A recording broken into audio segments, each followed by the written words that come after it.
essa ideia e solicitou a vinda do professor Eduardo, que é um dos presidentes da direção da DURGS, não dizendo bobagem.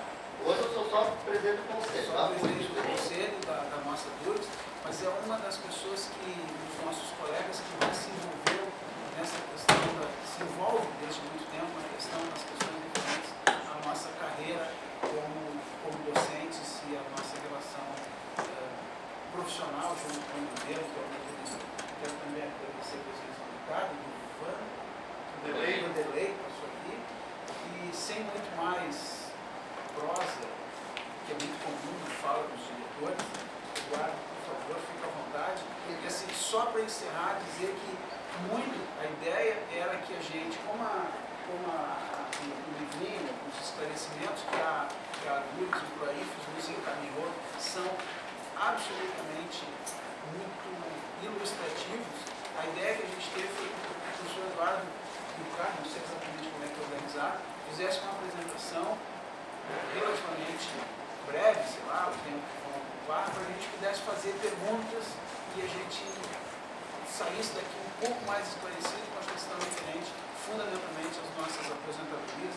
Ricardo e Eduardo, muito obrigado pela presença de vocês. Caso sempre fala também. Eu vou falar lá de cima para ficar mais perto, mais alto, falar mais fácil para vocês. Eu acho que a gente devia apagar essa frisa aqui, né?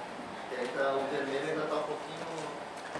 Se der para apagar essa frisa, acho que melhor. Bom, antes de mais nada, eu queria agradecer o convite feito pela DURGS, pelo Luciano, que está na diretoria da DURGS agora, né? Pelo professor Panteles, que está nos recepcionando aqui na Faculdade de Odontologia. Dizer que é um prazer estar podendo falar na minha casa, né? Como está escrito ali, atualmente eu sou o presidente da Federação Nacional PROIFES, federação da qual a DURGS faz parte, e tive a honra, não sei se é a honra, mas pelo menos o dever de assinar o último acordo salarial que nós firmamos de 2013 até 2015, com os ônus e os bônus que isso traz, evidentemente. Mas o que eu venho falar para vocês hoje não é carreira, não é salário, é uma coisa que talvez seja muito mais definitiva na vida das pessoas, que é a questão de aposentadoria e das mudanças de aposentadoria. Eu vou mostrar para vocês vários slides, minha ideia é falar assim, tipo uma meia hora, mas se eu demorar muito, vocês reclamam, tá? Eu vou fazer um certo panorama das aposentadorias, como está escrito ali, ontem, hoje e amanhã, até para que as pessoas entendam quais são as mudanças, o que aconteceu, esse ciclo de reformas da Previdência nesses últimos tempos. Esse material todo está referenciado nessa cartilha. Vocês têm aí uma cópia que tem o logo da DURGS na frente, mas é a mesma cartilha que eu estou trazendo aqui, que a gente escreveu tentando justamente trazer para vocês as orientações possíveis, as melhores que a gente pudesse fazer a respeito do tema, para que as pessoas possam tomar as suas melhores orientações. Então,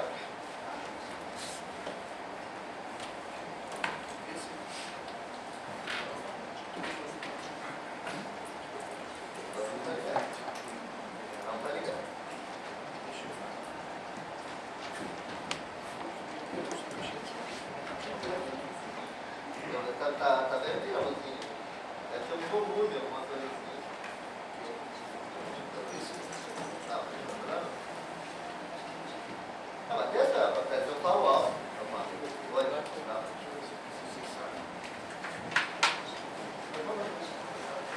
Vamos deixar assim, se der, a gente usa o microfone.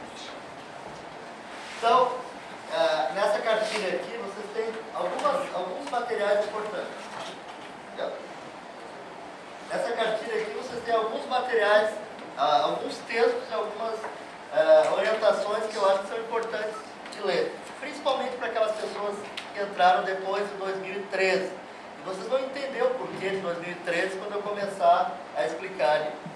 Mas eu queria, antes de mais nada, dizer que na cartilha, além de temas correlatos ao que eu estou apresentando, além de temas correlatos a esse que eu vou falar aqui, tem também uma parte inicial, onde a gente faz uma espécie de relato do que aconteceu nas reformas da Previdência. Tem uma análise política que eu faço, inclusive tentando explicar para vocês por que nós hoje não achamos que seja possível voltar atrás, mas esse é um tema que eu vou deixar para falar um pouco mais tarde. E, finalmente, na segunda parte da cartilha, tem uma análise que eu faço do regulamento do plano de benefícios da Fundação de Previdência da FUNPRESP, onde está muito detalhada, coisa que eu não vou fazer aqui hoje, por razões, inclusive, de economia de tempo, mas está bastante detalhado tudo que leva, como se faz para entender como é que funciona uma fundação de previdência, um plano de benefícios de previdência complementar. Eu vou falar sobre isso um pouco, mas de qualquer maneira aqui está bastante bem explicado. De qualquer maneira, na hora das perguntas, eu vou ficar à disposição para colocar o que vocês quiserem. Pode passar, Zé. Eu vou primeiro falar para vocês quais são as formas de aposentadoria, até para que a gente possa entender o que a gente está falando. Pode passar. Hoje em dia, depois das reformas constitucionais, e eu vou dizer para vocês já que foram 3 reformas da Previdência num ciclo de reformas, não foi uma só.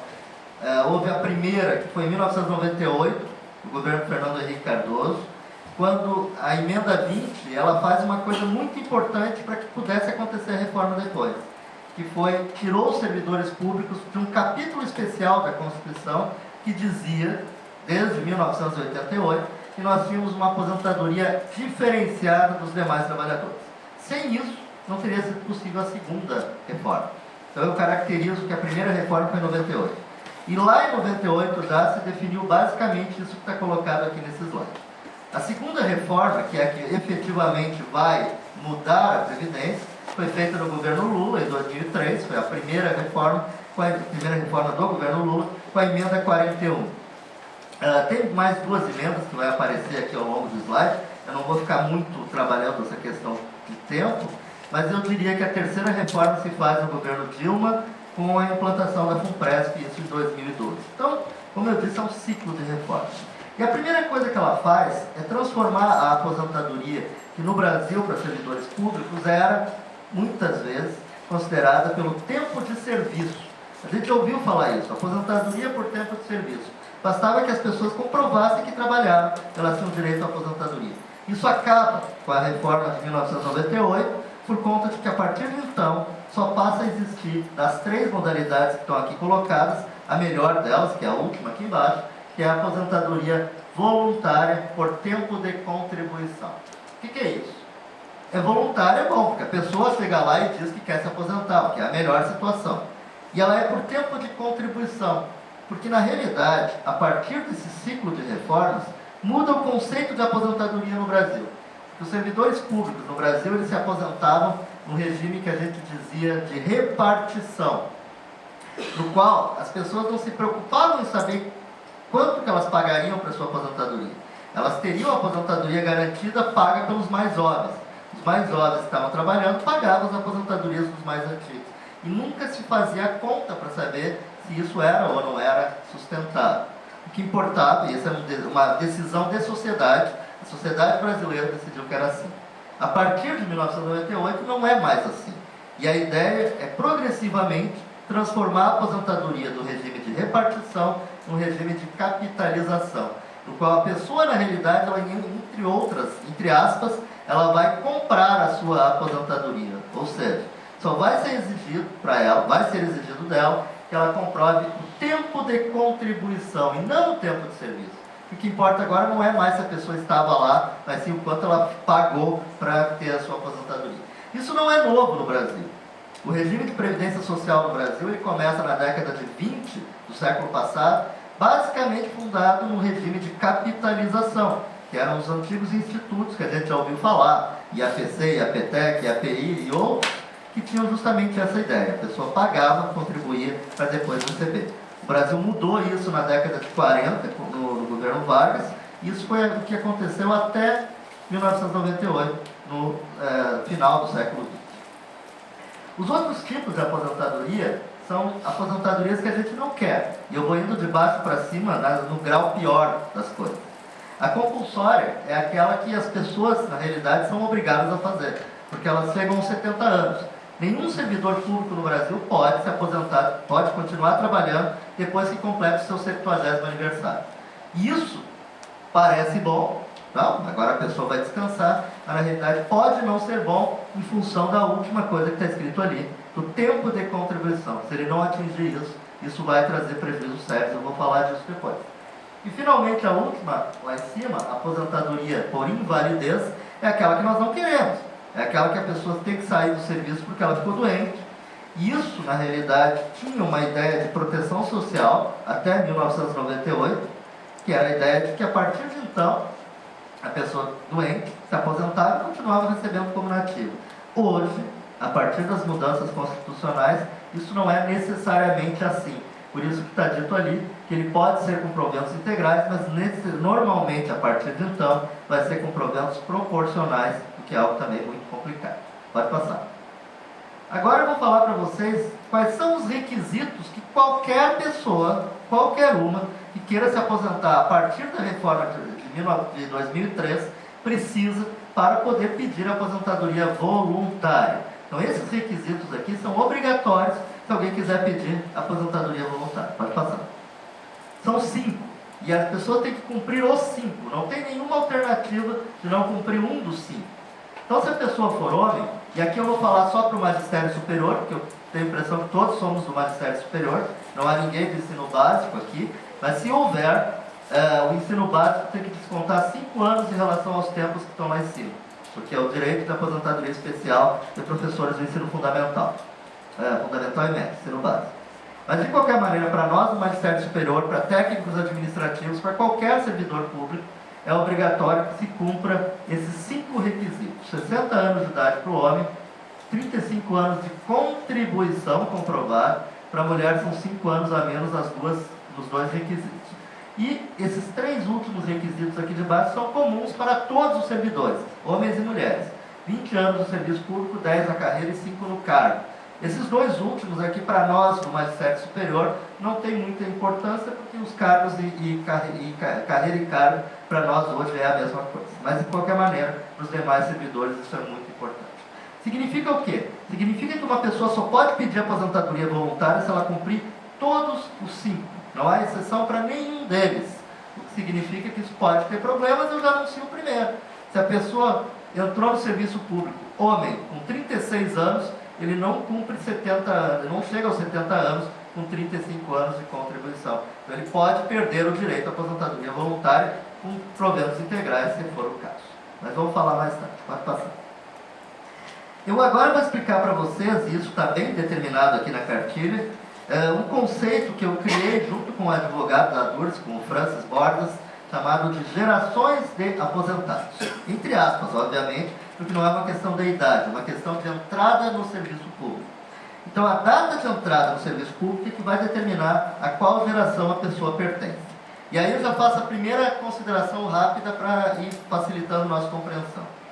Nós estamos falando da entrada no serviço público, não necessariamente no serviço público federal. Então, digamos, se uma pessoa vem da UERGS, vem da Prefeitura de Porto Alegre, ou vem do Governo do Estado, ou de outro órgão federal, a data que a gente considera para definir qual é a geração dela é a data que ela ingressou no serviço público, desde que, e isso é fundamental, não tenha havido descontinuidade, ou seja, ela não pode ter ficado nenhum único dia fora do serviço público, senão ela perde a continuidade e, portanto, perde a data anterior. Entendeu? Então, a data pode ser anterior, não precisa ser a data de entrada na URGS, desde que tenha havido continuidade.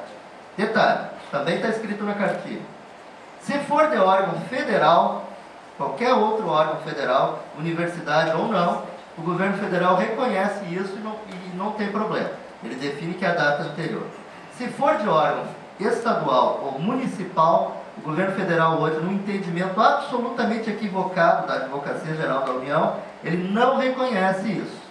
Nós não concordamos com isso, a DURGS, o PROIFES não concorda com isso, e já temos inclusive caso na justiça de colegas nossos aqui da URGS, que veio do serviço municipal e que o governo não reconheceu para ele a data anterior, porque eles dizem que tem que ser só federal. Isso não é o que está escrito na Constituição e, portanto, se houver algum caso assim, é uma questão de consultar a assessoria jurídica.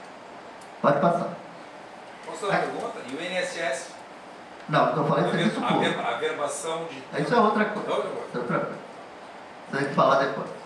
Agora vamos começar, eu vou ilustrar as gerações anteriores para que as pessoas saibam o que mudou. A primeira geração, que na realidade poderiam ser muitas gerações, porque houve muitas mudanças de aposentadoria até 2003, mas eu coloquei todos na mesma primeira geração, são aqueles que estavam aposentados ou tinham o direito de se aposentar lá em 2003, tá? Em final de 2003, dezembro de 2003. Essas pessoas aí, parece que nada vai acontecer ou nada aconteceu com elas na reforma da Previdência. Elas têm direito, elas já estavam aposentadas, ou poderiam ter estado aposentadas, elas têm direito a duas coisas muito importantes, que são aposentadoria integral e aposentadoria com paridade. O que são isso? Para começar a explicar isso para vocês. Também está bem definido aqui. Aposentadoria integral significa que o contra-cheque da pessoa no primeiro mês da aposentadoria, ele é igual, entre aspas, ao último contra-cheque antes de ele se aposentar. Por que entre aspas?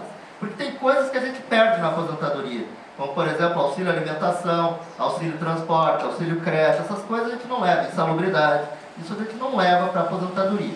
Mas de qualquer maneira, tirando essas partes aí, o resto do contra-cheque ele é igual. As pessoas têm VB e têm RT igualzinho como tem os ativos. Um pequeno parênteses.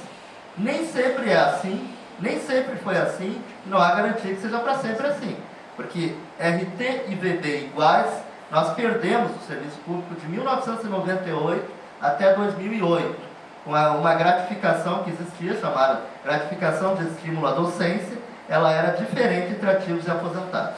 Nós conseguimos recuperar isso em 2008, no primeiro acordo que o Proíbos assinou, nós recuperamos a igualdade de RT e de VB para os aposentados. Isso nem sempre foi assim.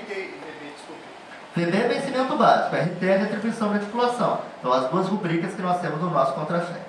O nosso salário é pago pelo VB, que define a posição na carreira, e o RT, que define qual é a articulação que a gente tem. Tá? Bom, integralidade é isso. Contra-cheques iguais, mesmas rubricas. Paridade significa que os reajustes são iguais. Por que são iguais? Porque como as parcelas são iguais, o reajuste sendo dado para os ativos, também é dado para os aposentados. Isso significa paridade. Nós também recuperamos isso em 2008, como eu disse, naquele acordo lá. Então, as pessoas que estão aposentadas ou estavam aposentadas lá em 2003 ou tinham esse direito, aparentemente a reforma não teria mudado nada para elas. Continuaram ganhando suas aposentadorias. Inclusive melhor do que antes, porque, como eu disse, recuperamos a paridade. Mas não é verdade isso. A emenda constitucional 41 mudou a vida deles também. Pode passar. Primeira coisa que ela mudou, até para provar que direito adquirido não existe mais no Brasil. Isso é uma coisa que foi por terra a partir dessa mudança constitucional aí. As pessoas, mesmo já aposentadas, passaram a contribuir para a Previdência Social, mesmo aposentadas. Porque, na realidade, isso é uma coisa estranha da gente imaginar. Por que alguém que já está aposentado tem que pagar a Previdência? Afinal, ele pagou para depois receber. Mas não é mais assim no Brasil. Então, mesmo aqueles que estavam aposentados lá, passaram a contribuir para a Previdência. Isso foi extremamente polêmico lá em 2003, gerou ação até no Supremo Tribunal Federal, mas ao final os servidores foram derrotados e passou a valer a tese de que direito adquirido pode ser mudado sim, e as pessoas passaram a contribuir para a Previdência. É importante dizer que elas passaram a contribuir para a Previdência de um jeito diferente do nosso, dos ativos. Elas têm, na realidade, uma isenção até o teto do regime geral. Ali, deixa eu pedir desculpas, o teto do regime geral está igual ao valor do ano passado, 4.100 e poucos. O novo valor é 4.390, eu corrigi nas outras lâminas e esqueci de corrigir nessa aqui. Tá? Então, aquele valor lá do teto do RGPS é 4.390 com 24 hoje. O que significa isso? Significa que pela primeira vez foi aplicado na prática aquilo que eu falei na reforma de 98, aquela que foi feita no governo Fernando Henrique, que preparou essa que foi feita no governo Lula. O teto do regime geral da Previdência Social é o teto do INSS, é o valor máximo sobre o qual os trabalhadores que não são servidores públicos podem contribuir para a Previdência. Mais do que isso, eles não podem contribuir. Esse teto nunca valeu para nós. A partir do momento em que se define que a aposentadoria dos servidores não é mais especial, esse teto passa a ser usado como parâmetro para nós também. Então, essas pessoas aposentadas aí, elas pagam Previdência 11% sobre o que excede o teto do regime geral da Previdência Social. Então, até 4.390 não se paga, paga acima disso. Tem, inclusive, exemplos matemáticos embaixo, para vocês verem quanto que as pessoas contribuem se ganham 10 mil ou 5 mil de aposentadoria. Tá? E ali tem uma PEC, que está escrita ali, PEC 47 de 2005, é a PEC paralela do senador Paulo Paim, que foi uma tentativa de melhorar alguns aspectos da reforma da Previdência. E alguns melhorou mesmo, tipo esse aí, que disse que para as pessoas que têm doenças incapacitantes, aposentadas, a isenção de contribuição previdenciária é de 2 vezes o teto. Pode passar. Aqui uma outra questão importante também. As pensões deixaram de ser integrais. Pensão, para quem não sabe, entrou agora no serviço público, é um direito que nós, servidores públicos, temos que ao falecermos, direito que ninguém quer, obviamente, mas ao falecermos, a gente deixa o nosso salário para o nosso cônjuge ou para dependentes definidos em lei. Essa pensão até 2003 ela era integral. A pessoa se aposentava e deixava a pensão para o seu cônjuge no mesmo valor que ela recebia. A partir de 2003, tirando o teto que todo mundo ganha, obviamente se a aposentadoria fosse maior do que o teto, a pessoa ganha, o pensionista ganha o teto e mais apenas 70% do que excedeu o teto. Existe um pedágio na pensão que não existia antes. Então ali tem exemplos, inclusive, para vocês verem quanto que cai a pensão. A justificativa deles é que, obviamente, é onde comia 2, come 1. Mas, evidentemente, isso também fere, na nossa opinião, o direito adquirido, pois que essas pessoas já estavam aposentadas, inclusive, quando isso aconteceu. Mas esse critério aqui passa a ser permanente na Constituição, vale para todo mundo a partir de agora. Pode passar. Agora eu vou falar da segunda geração. Quem é a segunda geração? São aquelas pessoas que entraram no serviço público antes de 2003, antes da emenda 41, antes da reforma. É o meu caso, o caso de várias pessoas que estão aqui na sala. Essas pessoas aí, aparentemente, também não foram tocadas pela reforma constitucional. A Constituição disse que, para eles, que entraram antes da reforma, não valia as mudanças que estavam sendo colocadas a partir de então. Então, essas pessoas, rigorosamente falando, elas têm, igual como na primeira geração, aposentadoria integral e paritária. Desde que, e essa é uma mudança importante, elas cumpram todos os requisitos da aposentadoria voluntária. Ou seja, independente de ela ter entrado antes da reforma, ela tem que cumprir todos os requisitos que a reforma passou a exigir, que são aqueles 5 que eu falei para vocês. Pode passar. Com isso, inclusive, as pessoas elas passam a ter alguns direitos que depois vão deixar de existir, como a aposentadoria proporcional, dependendo do tempo de contribuição, como aposentadoria especial para o ensino básico, exclusivamente para quem dá aula no ensino básico, desde que cumpra também os requisitos. E para elas foram feitas algumas mudanças também pela PEC paralela. Uma dessas mudanças foi a criação daquela regra ali, 85-95. O que significa isso? Significa que essas pessoas podem até se aposentar com uma idade inferior àquela do requisito que eu coloquei, 60 anos e 55, desde que elas tenham mais tempo de contribuição. Então, por exemplo, não vai ser o meu caso, mas vou dar o meu exemplo. Se eu conseguir contribuir 36 anos, eu posso me aposentar com 59. Não vai ser esse caso, eu não vou conseguir fazer. Mas se eu contribuísse 37 anos, eu poderia me aposentar com 58. E assim até um limite inferior de 55 para o homem e de 48 para a mulher. Só nessa ordem. Eu posso contribuir mais e me aposentar mais cedo, nunca o contrário. Eu não posso querer me aposentar com mais idade, mas se eu não tiver o tempo de contribuição. Então isso é extremamente importante. Mas como tu vai contribuir mais se tu não era professor? Não é isso. É que tu vai chegar, digamos que tu chega a 35 anos de contribuição e não tem 60 anos ainda. Então tu pode ter, sei lá, 58. Tu chega a 36 anos de contribuição com 59, aí soma 95, pode se aposentar. Essa contribuição é antes de fazer outros empregos? Não, isso vale também. Isso também vale. O tempo trazido de outro emprego vale também. Mas independente de ser ou não ser em outro emprego, se a pessoa entra muito jovem, ela vai chegar aos 60 anos com mais de 35 de contribuição. Então, a questão é, quando ela bater 95, desde que seja no mínimo 35 de contribuição, ela pode se aposentar no caso do homem, ou 85 no caso da mulher. Tá? Alguém que entrou, por exemplo, aos 25 anos, vai chegar aos 35 com 60 anos, é exato. Agora, se ela entrou com 24, por exemplo, ela vai chegar a 35 anos de contribuição com 59. Então, não poderia se aposentar rigorosamente falando. Tá? Bom, é uma coisa importante. Sempre mais tempo de contribuição. Nunca mais idade, menos tempo. Tem que ter no mínimo 35 anos, no mínimo os 25, 30 no caso da mulher. Pode passar. Ainda tem algumas questões que são importantes para essas pessoas aí, que também mudaram na reforma.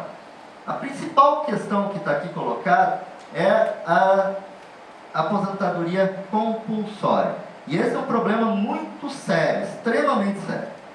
Que a pessoa, mesmo que tenha entrado antes da reforma, digamos que ela tenha vindo da Argentina, que é um caso muito comum aqui na URGS. As pessoas vêm de lá para cá com 40, 43 anos, muitas fugiram da ditadura na época daquele país lá, e começaram a trabalhar aqui tarde, e chegaram aos 70 anos sem 35 anos de contribuição. Lembre que o homem teria que começar aos 35 no mínimo, e eles começaram depois. Então essas pessoas se deram conta, quando caíram na compulsória, que não tinham 35 anos de contribuição.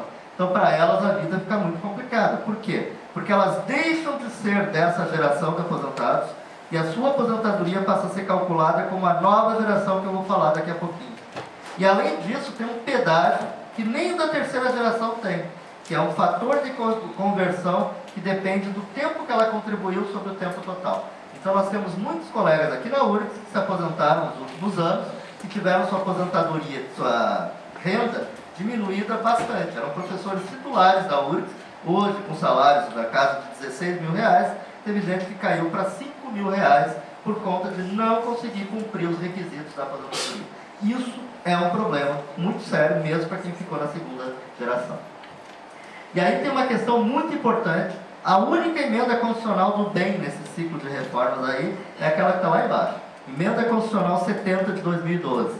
Essa emenda constitucional, ela reparou uma injustiça, que era o seguinte: desde 2003, as pessoas que se aposentavam por invalidez, ou seja, ficavam doentes por acidente de trabalho, porque essa aposentadoria por invalidez não é para qualquer invalidez, é acidente de trabalho ou acidente em serviço ou doenças muito graves. Tem um rol de doenças na lei lá. Ninguém escolhe isso, né? E as pessoas se aposentavam por invalidez sem saber, sem ter feito previdência complementar, de repente o seu salário desabava também, porque para elas valia a mesma coisa.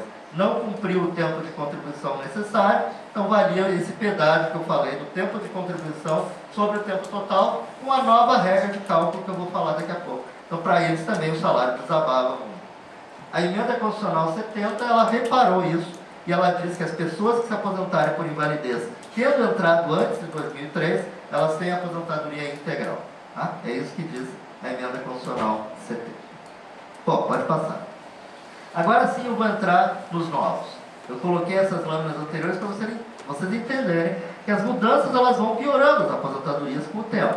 A forma de aposentadoria. Depois a gente pode até discutir por que isso.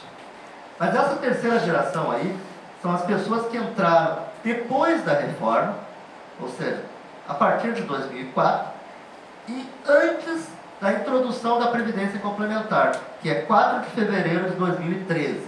Então o número de pessoas que estão aí dentro dessa geração a gente conhece, inclusive, tem o número, o nome deles, o CPF deles todos, é um número no magistério superior da ordem de 33 mil professores.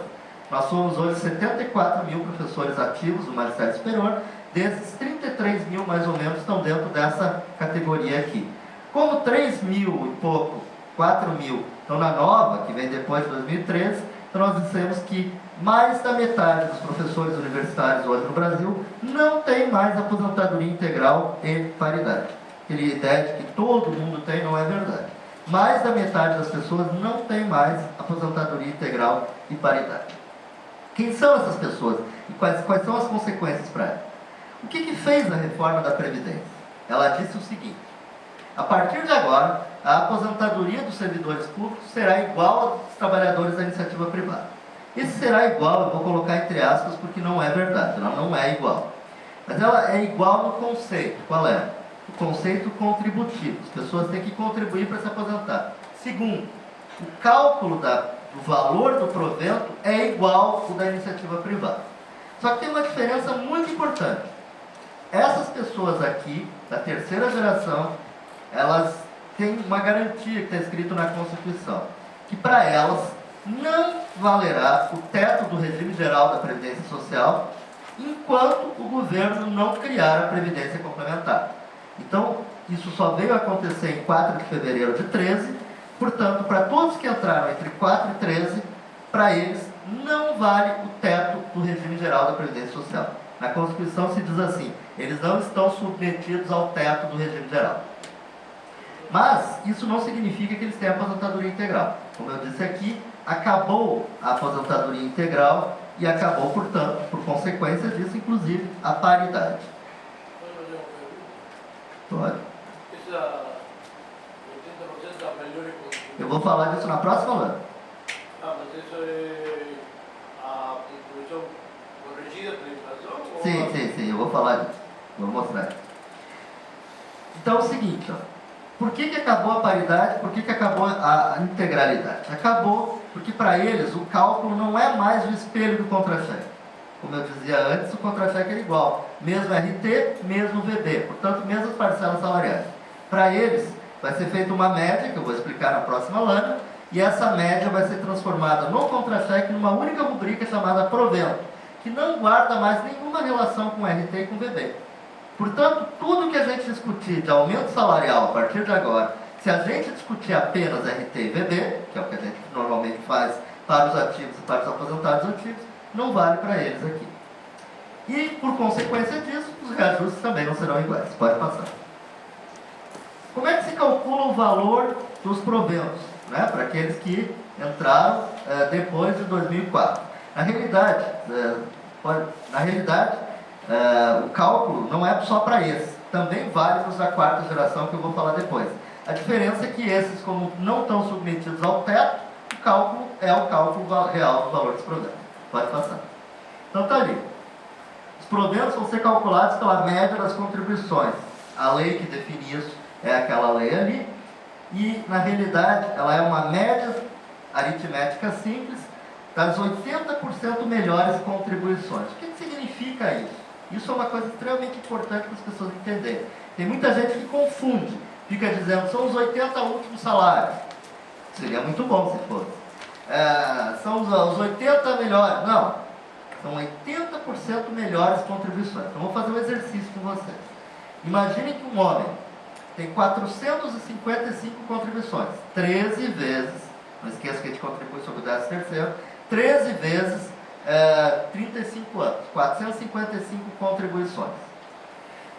Qual é a média que a gente faz? A gente vai pegar cada um dos salários de contribuição e vai corrigi-los pelo INPC mês a mês. Então imagine o salário que vocês recebem hoje. Ele vai ser corrigido pelo INPC até 35 anos. Sempre, mês a mês. Vocês já podem fazer isso agora. Peguem o salário de contribuição de vocês e vão corrigindo ele mês a mês. Façam uma tabela Excel desses valores. Qual é o salário de contribuição? Primeiro para entender. É aqueles valores do nosso contra-cheque sobre o qual a gente paga a previdência. Como é que faz isso? É fácil. É só ir no contra-cheque pegar o PSS, que é o que a gente paga de previdência. Aquilo corresponde a 11% do salário de contribuição. É só fazer uma regra de 3. 11% é igual a X, 100% é igual a Y. Você sabe o valor do salário de contribuição. Na realidade, tem que descontar aquilo sobre o qual a gente não paga a previdência. Auxílio alimentação, insalubridade, etc. Tá? Bom, pegou esses 455 salários corrigidos, salário de contribuição corrigidos. Faz uma tabela Excel, são 455 valores. Esses 455, todos corrigidos, no dia da aposentadoria, a pessoa vai lá e olha. Quem são os 80% melhores? Eu tenho que tirar fora 20%, né? Então eu pego 91, são 20% de 455, olha, ordeno a tabela, aqueles 91 piores a gente joga fora. E do restante, 390 e poucas contribuições, 346 contribuições, e faz uma média aritmética simples. Bom, quanto é isso? É muito difícil saber quanto é isso. O nosso colega que é da administração ali, ele pode entender um pouco mais de ciência atuarial. A gente pode, inclusive, ter modelos que mostram quanto que em 30 anos vale um determinado valor. O que eu posso dizer para vocês é o seguinte: imaginem, depende muito da história de vida das pessoas. Elas, primeiro, conseguiram subir rápido na carreira e tem muitos salários no topo, isso é uma coisa. Elas não conseguiram subir muito na carreira, então estão com salários menores, isso é outra coisa.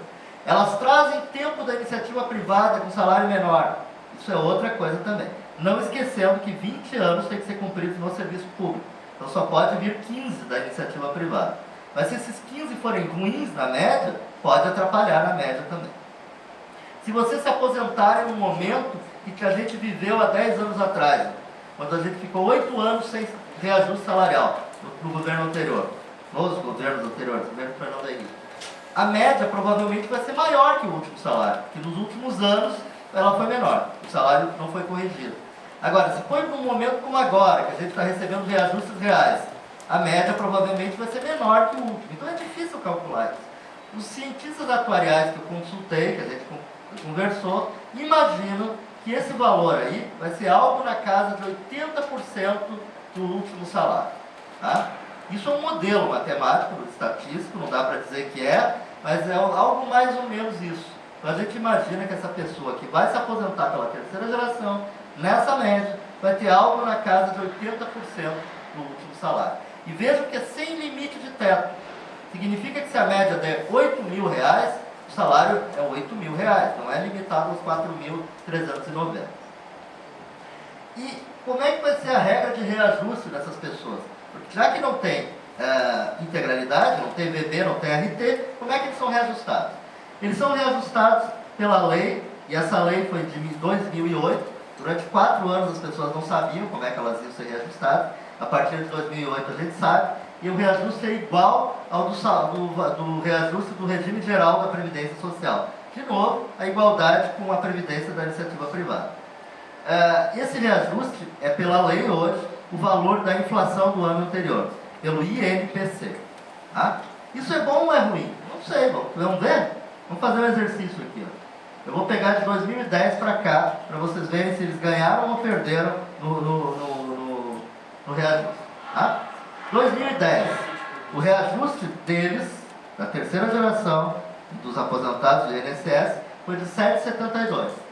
O dos ativos, nesse mesmo período, nesse mesmo ano, foi na casa de 20%. Foi a última parcela do acordo que a gente firmou lá entre 2007 e 2010. Então eles perderam. 2011, os aposentados dessa geração tiveram 6,41. Nós tivemos quanto? Vocês lembram quanto que nós tivemos de reajuste em 2011? Alguém lembra? 0. Então, o ano que nós não tivemos reajuste salarial. Então, essas pessoas tiveram 6,41, os ativos e os aposentados da outra geração, 0. 2012, 6 e pouco lá. Nós tivemos 4%. Eles tiveram mais. 2013, 6 e pouco. Nós tivemos a primeira parcela do acordo último, 13% no mínimo nós tivemos. No mínimo, alguns tiveram bem mais. E em 2014, finalmente, 5,56, nós tivemos um pouco mais do que isso também. Ou seja, não dá para dizer hoje, inclusive, que o reajuste deles é menor do que o reajuste dos trabalhadores ativos, dos servidores ativos ou dos aposentados antigos. Por quê? Porque não é mais a mesma regra. As regras são diferentes. Então, essas pessoas aqui têm garantido a inflação do ano anterior, mas não tem nenhuma garantia de aumento real. Os ativos e os aposentados antigos não têm garantia da reposição da inflação, até que em 2011 foi 0, porém, dependendo da ação do seu sindicato, elas conseguem reajustes reais. Então, é uma mudança muito grande na vida dos servidores públicos.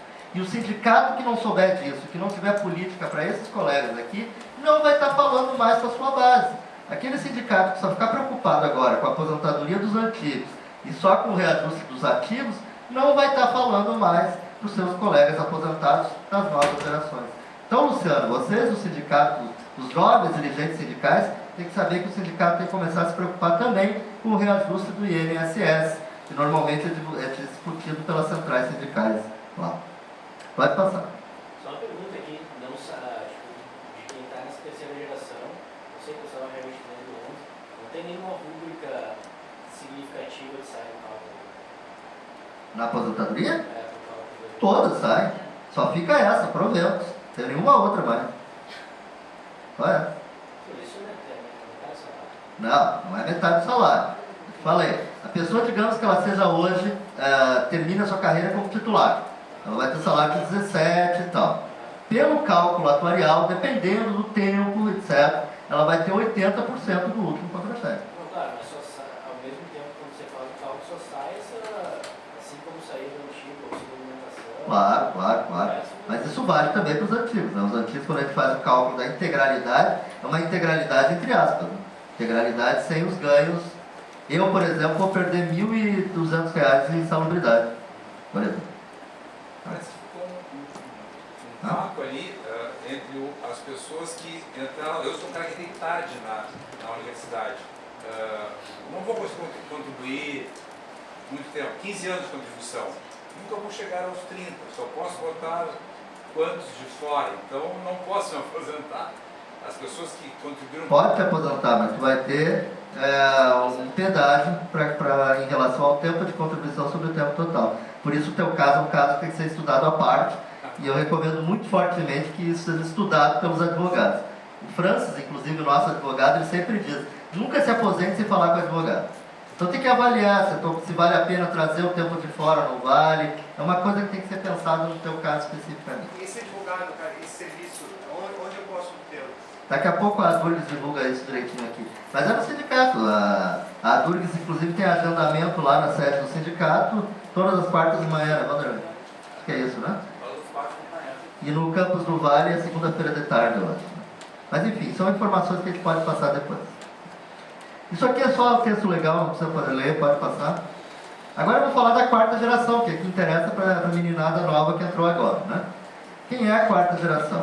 São aqueles que ingressaram no serviço público antes da introdução, da vigência da FUNPRESP, do Fundo de Pensão. Pensando assim, a Constituição lá em 2003, quando ela foi mudada no governo Lula, ela disse que, está escrito lá, que o governo era obrigado a implantar o regime de previdência complementar. Portanto, era obrigado a fazer, deveria fazer. Só que, na realidade, o governo só mandou para o Congresso em 2007 o projeto de lei, 4 anos depois. E só foi aprovado no Congresso em 2012, mais 5 anos. Portanto, a FUNPRESP só vai ser criada em 4 de fevereiro de 2013. Ela foi criada antes, mas só passou a entrar em vigor a partir de 4 de fevereiro de 2013. Era uma obrigação de fazer e o governo não fez. Por que ele não fez? É bom a gente entender isso.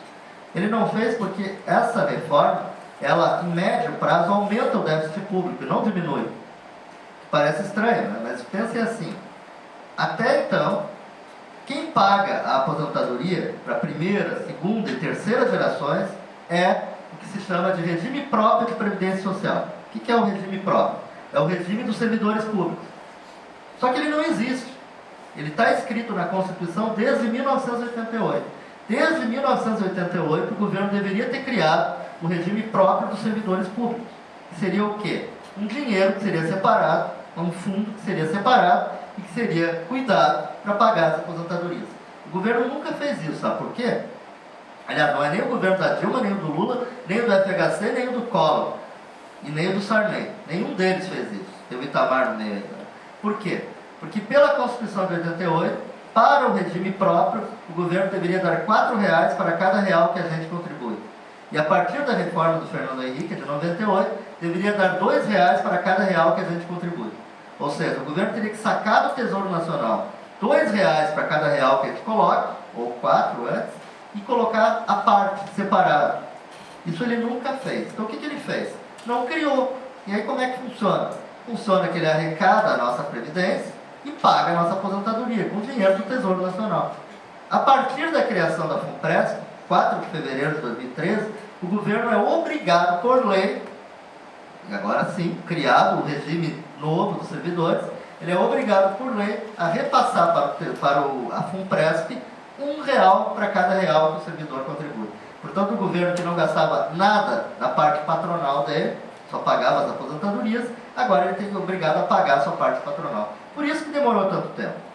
E por isso que, segundo o próprio projeto de lei, só lá por volta de 2030 que isso vai equilibrar. Até 2030, o governo vai gastar mais com a Previdência do que ele gastava antes. por conta de que agora ele é obrigado a passar o dinheiro que ele não passar. Para fazer uma observação. Por isso que quando o governo disse que a previdência, o pagamento da previdência do funcionário conosco, com a aposentadoria íntegra, tem déficit, é uma total mentira. Eu diria que não seria uma total mentira, mas isso, Déficit porque eles não recolheram sua parte que deviam recolher. isso é sim, isso é verdade, isso Então, tem é que a ter que grande ser mentira considerado. do governo para justificar que não dá motivo. Na realidade, esse debate eu fiz no ILE há 2 semanas atrás, e o nosso pró-reitor de administração ele fez esse debate conosco. É verdade isso que o senhor fala, é verdade, totalmente verdade, eu já tinha falado isso. Mas há cálculos que mostram que com esse tempo que a gente contribui, talvez não fosse sustentável só 11%. Talvez tivesse que contribuir um pouco mais. Mas que é mentira dizer que o déficit é de tantos e tantos bilhões, isso com certeza, porque não leva em conta esse cálculo aí que eu falei, que o governo não colocava a parte dele, não coloca até hoje. Uma pergunta. Esse dinheiro, porque o que a gente contribui para a FUNPRESP, dizem que a universidade contribui a mesma coisa. Sim. Esse dinheiro que a universidade contribui conta como sendo o governo? Não, é o governo. A parte de... É o governo. A universidade, no caso, é o governo. É o órgão em questão. Bom, o que muda a partir da 4ª geração em relação à 3ª? Em termos de cálculo, nada. Tudo aquilo que eu expliquei